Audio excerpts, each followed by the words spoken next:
Down several labyrinthian halls, we emerged upon a curved antechamber and some double doors. It was just me and the two guards with guns. My wrists were in cuffs. A red light above the door flashed and sounded a quick alarm before the door opened automatically. I was motioned inside and they followed me. It was a large, oval atrium. The first thing I noticed is that the ceiling above had an opening to the sky and that the moon, a full moon, was magnificent and with just the faintest shade of blue.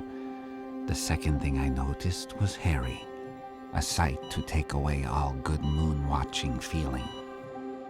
He looked thinner, in a pink hospital patient's robe laid back on the hospital gurney.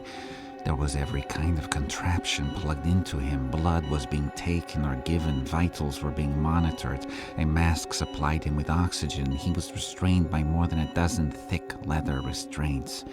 His eyes were closed, but after a moment I saw his body give a quick convulsion like a rabbit having a bad dream. His muscled forearms were almost throbbing in resistance, like he'd been fighting all along. On the far other side lay another gurney ready for another patient. In the middle of the room, a third empty one, and above that one a tinted observation deck. Through a door on the other side appeared Simon, who looked alert as ever, next to a remarkably tall and impressively shaped woman, long and slender like a supermodel, but strong like a swimmer. Despite her formidable height, she was in heels, a flowing jacket and pants all in black. A mask and barely tinted glasses covered her face, and her red hair was slicked back in the ponytail. She looked somewhat surprised to see me. I stared at her and at Simon, feeling dumbfounded. Then a double door slid open on the far side, and I watched them climb up some steep stairs, and after a moment their shapes appeared dimly lit on the observation deck with quite a few others, including what looked like it might be the Red Umbrella Lady. My first fear was that Simon had not been able or willing to tell Harry my message. Harry, it's me, Neto. Make some sign if you can hear me. At that, one of the guards wrestled my jaw open and shoved a mouthguard into my mouth and tied it shut. I resisted, only for a second before calming down. They then undid my cuffs and took a strap and tied my arms to my side. I overheard the guards. Shit, they're gonna be pissed. He said gag him in the room. Why didn't you do it? I got mixed orders. Just shut up. A few medical techs in medical masks appeared and ushered me as gently as they could to the gurney, far across the room from Harry. They strapped me in like Harry, but did not give me intravenous or any of the other contraptions. They looked mildly overwhelmed. Operators, out of the atrium, please. We're raising to level 4 momentarily. A voice said. The operators double-checked my fastenings, then went to Harry and double-checked his, it would seem. Then they disappeared in a side door along with the guards. I looked at Harry across the room from me. I couldn't distinguish if he was raising his eyelids to see me. I mouthed as loud as I could. Level 4 engaging. The voice said.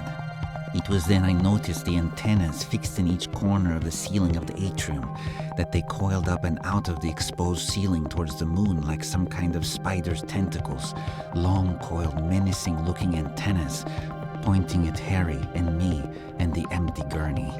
Harry's convulsing and paced. Briefly I saw his eyes open, but then his resistance seemed to make him faint from the effort. Still I could see his body struggle and convulse, resisting with every ounce of energy he had left. The machines beeped excitedly. I noticed then that I was getting sleepy, but as I resisted the sleep I could feel my body tingling, and the vision of Bunny's white flames suddenly came to my mind until I could faintly almost see them coming from my fingertips. Then, before I could truly believe my eyes, the voice came back on. Level 4 disengaging. I caught my breath and looked over at Harry. His body had ceased convulsing and he seemed fast asleep. If it weren't for the machine tracking his heart rate, I would have feared him dead. Everyone was still. The tall woman looked like she was looking down at me. Then the doors opened and a hospital bed on wheels came in with the two medical people. In it was a very old man, perhaps as old as my old landlord. He was frail but relatively awake. They wheeled him to the center of the atrium, there where the moon seemed to be casting its pale white-blue light upon the slick cement floor. The red umbrella lady and the tall lady came in from the observation deck. The red umbrella lady took the man's hand in hers and said something I could not hear.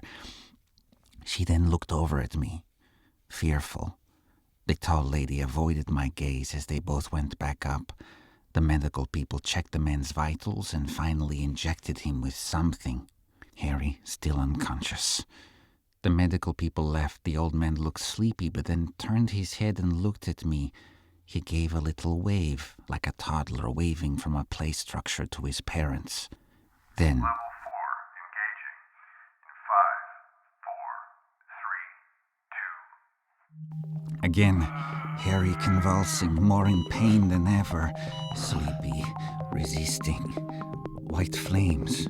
In the center of the atrium, I looked at the old man asleep, seemingly unperturbed. Another few moments as I took every ounce of concentration to survey Harry's vital signs.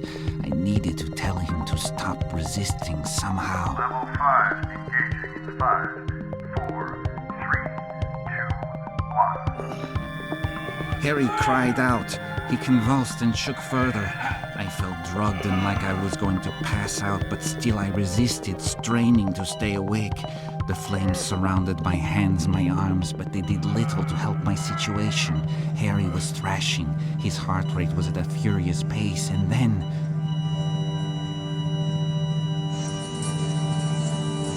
Disengaging. the voice said. I snapped awake. The medics rushed in.